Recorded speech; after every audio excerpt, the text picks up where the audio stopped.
abebembeze kurugo umwanya ugu nabagira ngo kuboga ko Omugyera ugu kwa rugera hanjire gwire Nyamwamba umunsho za Rwenzori. So we people are up here stranded waiting for the water levels to reduce, but as per now we can't go to Kasese town because the road has been cut off. Abantu bagira ngo eby'engyenda hari recreation center aharuguto rwa Kirembe kuza Kasese byashanyarara. So people from town Kasese can't come to Kirembe. People of Kirembe can't go to Kasese. Only bypass using Panya roads like at water supply, those near places of Kizungu. It's why you pass, but vehicles you cannot pass in the road. The road has been cut off.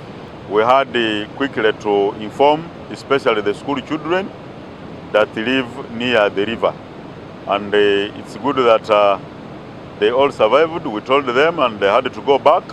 Abaturana bashaba government kwerugaye kabarondera eco gukora ngo ahabwo kuba borinjura kugwa emitima nebe haneka kakwame injuregwa abantu tukujagera ntorara amatugali aheru abayona kago Omugyera wa Nyamwamba so tusaba government tuyambe tukora yona baije batuyambe bakora amaizi gano abantu batunga obusingi. We have been warning people not to go near the water banks, but they don't want to listen. But I think this time they have, and I'm requesting that they should go away until when they see that the situation has normalized. Nyamwamba tulikubi bakaleta abahine ngbeja kujikorao chonka nindora enkora bakozere terenungi.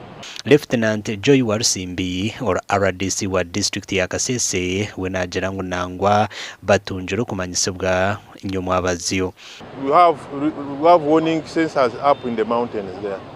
So I was told yesterday that we may see Nyamwamba becoming stubborn again as usual. Amakuru agagasha kwa Gilbert Mahanguzi.